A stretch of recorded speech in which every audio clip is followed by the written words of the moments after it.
2 Samuel 3ஆம் அதிகாரம். சவுலின் குடும்பத்துக்கும் தாவீதின் குடும்பத்துக்கும் நெடுநாள் யுத்தம் நடந்தது. தாவீது வரவர பலத்தான், சவுலின் குடும்பத்தாரோ வரவர பலவீனப்பட்டு போனார்கள். எப்ரோனிலே தாவீதுக்கு பிறந்த குமாரர் இஸ்ரவேல் ஊராளான அகினோவாமிடத்திலே பிறந்த அம்னோன் அவனுக்கு முதல் பிறந்தவன். நாபாலின் மனைவியாயிருந்த கர்மேல் ஊராளான அபிகாயிலிடத்திலே பிறந்த கீலேயாப் அவனுடைய 2ஆம் குமாரன். 3ஆம் குமாரன் கேசூரின் ராஜாவான தல்மாய் குமாரத்தியாகிய மாக்காள் பெற்ற அப்சலோம் என்பவன். 4ஆம் குமாரன் ஆகிப் பெற்ற அத்தோனியா என்பவன். 5ஆம் குமாரன் அபித்தாள் பெற்ற செப்பத்தியா என்பவன். 6ஆம் குமாரன் தாவீதின் மனைவியாகிய எக்லாளிடத்தில் பிறந்த இத்ரேயாம் என்பவன். இவர்கள் எப்ரோனிலே தாவீதுக்கு பிறந்தவர்கள். சவுலின் குடும்பத்துக்கும் தாவீதின் குடும்பத்துக்கும் யுத்தம் நடந்து வருகிற போது அப்னேர் சவுலின் குடும்பத்திலே பலத்தவனானான். சவுலுக்கு ஆயாவின் குமாரத்தியாகிய ரிஸ்பாள் என்னும் பேருள்ள ஒரு மறுமனையாட்டி இருந்தாள்.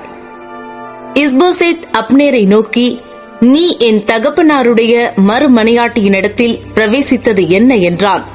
அப்னேர் இஸ்போசேத்தின் வார்த்தைகளுக்காக மிகவும் கோபம் கொண்டு, உம்மை தாவீதின் கையில் ஒப்புக்கொடாமல் இந்நாள் மட்டும் உம்முடைய தகப்பனாகிய சவுலின் குடும்பத்துக்கும் அவருடைய சகோதரருக்கும் சிநேகிதருக்கும் தயவு செய்கிறவனாகிய என்னை நீர் இன்று ஒரு ஸ்திரீ நிமித்தம் குற்றம் பிடிக்கிறதற்கு நான் யூதாவுக்கு உட்கையான ஒரு நாய் தலையா?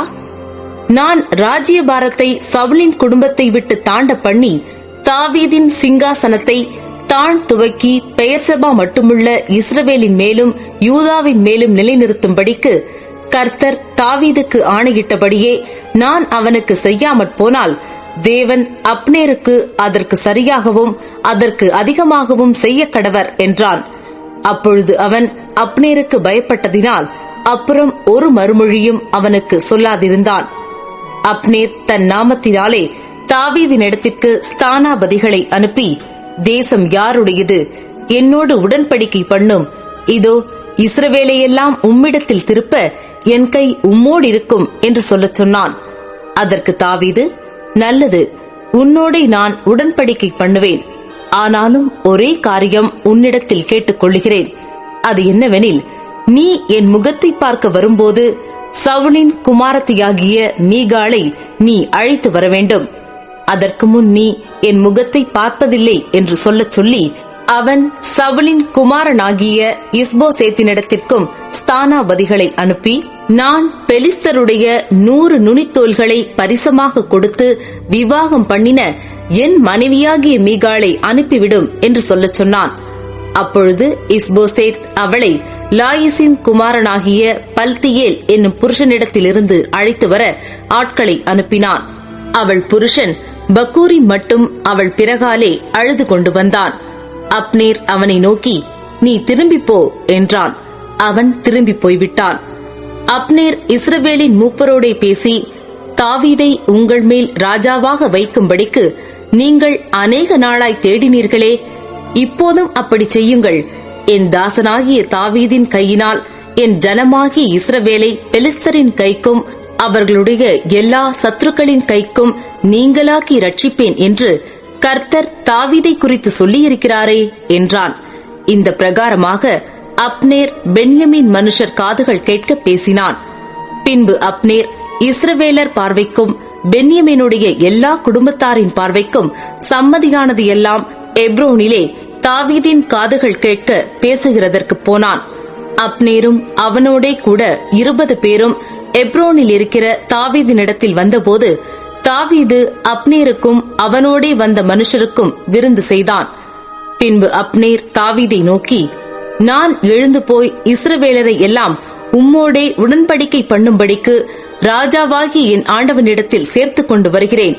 அதனாலே உம்முடைய ஆத்துமா அரசாள விரும்புகிற இடமெல்லாம் அரசாளுவீர் என்றான். அப்படியே தாவீது அப்னேரை அனுப்பிவிட்டான்.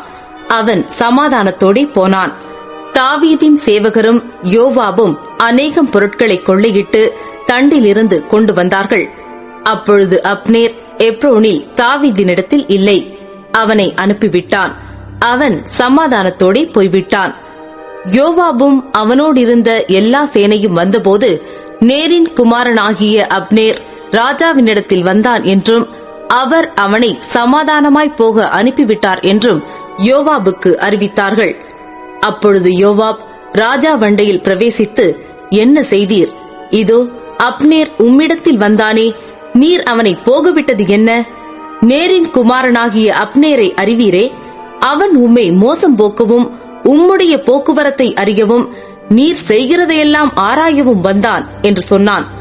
யோவாப் தாவீதை விட்டு புறப்பட்டவுடனே அவன் அப்னேரை தாவீதுக்கு தெரியாமல் கூட்டிக் கொண்டு வரும்படி ஆட்களை அனுப்பினான்.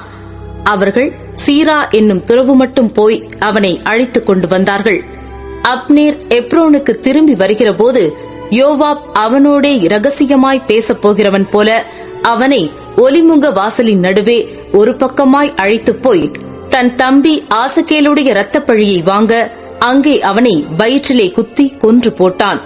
தாவீது அதை கேட்டபோது, நேரின் குமாரனாகிய அப்னேரின் இரத்தத்திற்காக என் மேலும் என் ராஜ்யத்தின் மேலும் கர்த்தருக்கு முன்பாக என்றைக்கும் பழியில்லை. அது யோவாபுடைய தலையின் மேலும் அவன் தகப்பன் குடும்பத்தின் மேலும் சுமந்திருப்பதாக. யோவாபின் வீட்டாரிலே பிரமியக்காரனும் குஷ்டரோகியும் கோல் ஊன்றி நடக்கிறவனும் பட்டயத்தால் விழுகிறவனும் அப்பம் குறைச்சலுள்ளவனும் ஒரு காலும் ஒழிந்து போவதில்லை என்றான். அப்னேர் கிபியோனில் நடந்த யுத்தத்திலே தங்கள் தம்பியாகிய ஆசகேலை கொன்றது நிமித்தம் யோவாபும் அவன் சகோதரனாகிய அபிசாயும் அவனை சங்காரம் பண்ணினார்கள்.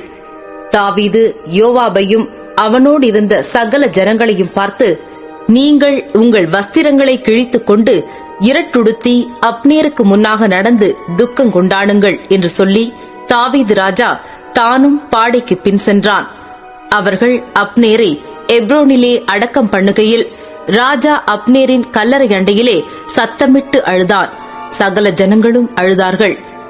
ராஜா அப்னேருக்காக புலம்பி, மதிகெட்டவன் சாகிறது போல அப்னேர் செத்துப்போனானோ?